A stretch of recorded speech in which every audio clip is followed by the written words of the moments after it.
Wow, I'm doing a sit down video. I haven't done one in so long. I missed you guys. Oh shoot. Always gotta get the lip gloss on because it's gonna be a lot of chatting. Sweethearts, welcome back to my channel. I feel like it's been forever since I had a sit down video. I didn't want to keep on going long without posting on my channel. It's been almost 3 weeks and I was just like, we're not doing this. So here I am with another sit down video. And since you guys really love my journaling exercise videos, I'm gonna do another one for you today. Oh, also, I am so super close to hitting 100 subscribers. Oh my gosh, the last time we did a check-in, I was like at 24. So that's a big deal. I am growing, we are growing, and thank you so much for always being consistent with me on my channel. So I've been meaning to do this sit down video for a while. However, I just didn't really know where I wanted to take it. And I actually got inspired because a lot of people had been responding on my previous Instagram post of my dance progression update. It definitely inspired me to talk about the deeper meaning and the reasoning behind why I'm taking dance classes. Oh my God, my microphone is not even on. Can you even hear me? Wait, do not get the one that has wires. Get something that's gonna make your journey easier. All right, can you hear me now? Can you hear me now? It means a lot to me to receive that from you because it's not just about taking dance classes for me. It's honestly about continuing to grow in my passions and heal. But I want to tell you the reason why I'm actually doing it so it can help you to continue to grow in the areas that you love as well. So a little over a year ago, I decided to take dance classes for the first time. I actually remember the moment vividly when I told my friend that I was going to take dance classes. Mind you, we may or may not have been a little bit too much under, over, in between the influence. We went back to our friend's house and I was just sitting there holding on to whatever life I had left in me. And I remember leaning over to her as I was laying my head on my arm. And I was like, I signed up for dance classes. And she's like, oh, great, yeah. Now, fast forward about 5 sessions in, about 5 weeks in, I wasn't getting it right away. There was sessions that I felt like I can't dance. Like, there's definitely gonna be those moments when you're working towards getting better at something. I remember asking her after one class, like, is it even possible to learn how to dance? Like, do you need to have a dancing bone? Is it genetics? Like, what's going on?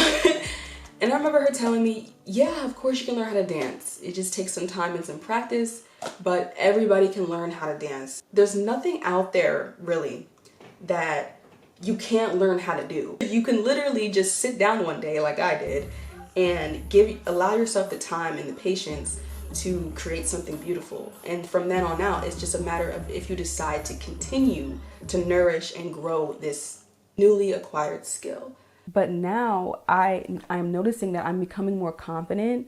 I am becoming more outgoing. I'm becoming more sociable.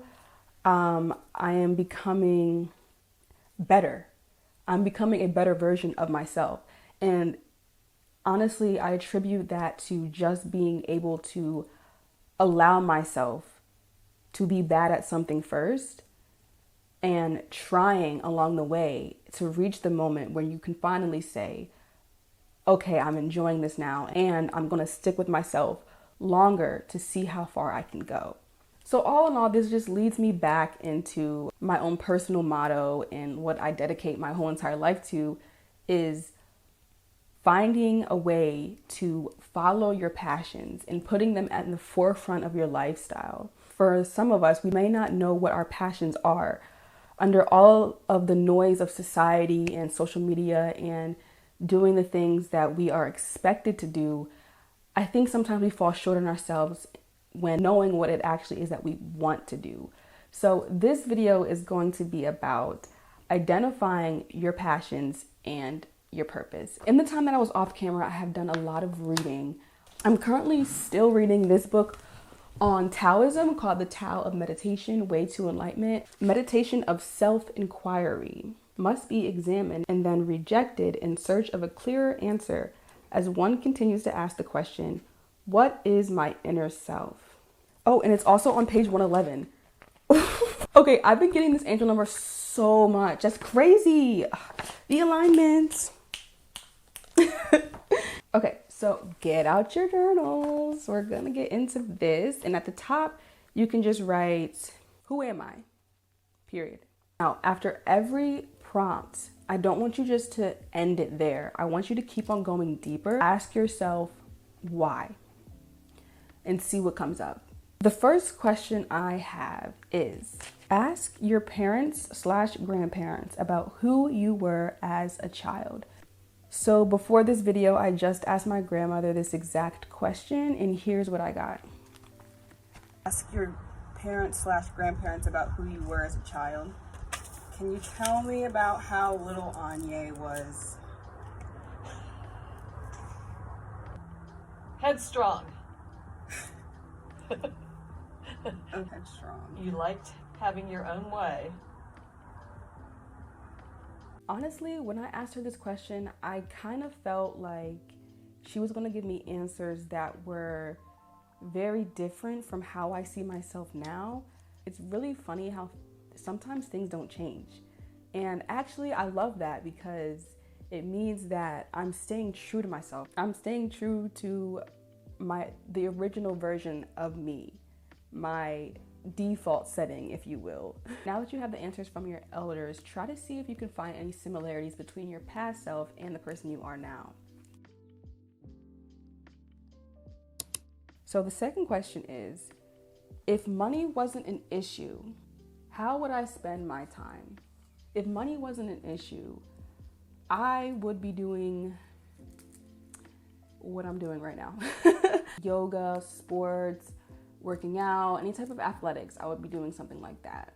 That's because I recognize that those things don't pay me. However, the payoff that I do get is me feeling good, me being happy, and me being energized. And those are the things that are typically your passions. That leads me into my third question, which is, what were your favorite subjects in school? Now, school was our first touch of the real world. Following orders, discipline, learning structure, responsibility, all of that. When we were put in this position, we were still able to resonate with certain things. So for me, my favorite subject in school was history, I guess English, but it was more because I was just good at it. And of course, well, I like my science classes too. But my favorite subject definitely was psychology. And it makes sense because then I went on to study neuroscience in college and obtain my degree. But like I said, after you answer these questions, ask yourself why. So why was my favorite subject psychology? Well, because I really liked studying the brain.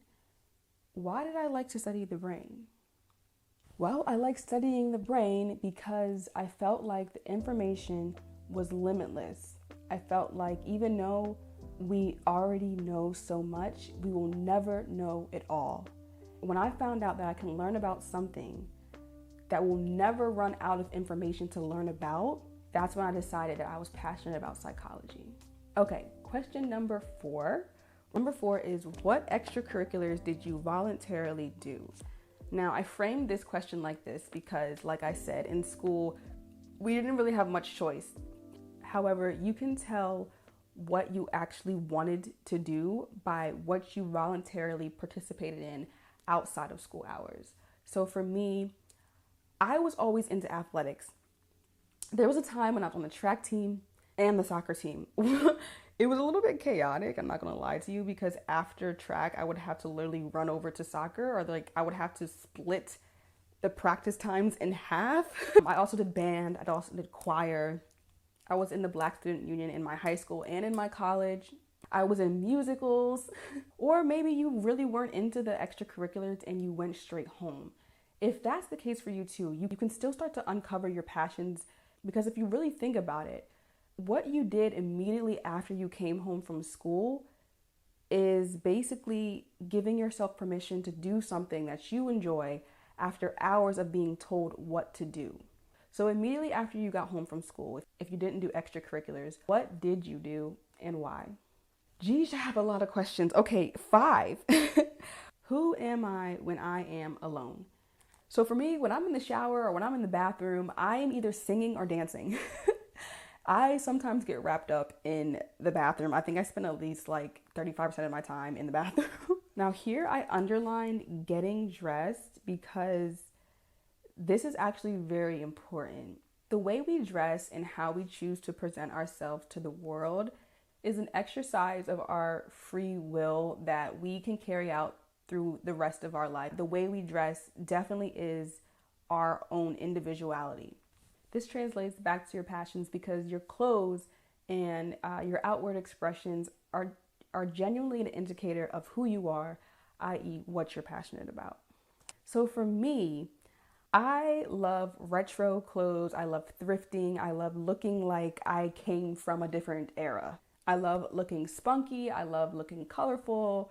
I just love looking outside of the norm. And when I ask myself, why do I do this? My answer is I want my appearance and my first impression to tell a story. I want the people who interact with me or see me to feel comfortable enough to talk to me and feel comfortable enough to also do whatever makes them feel happy and unique as well.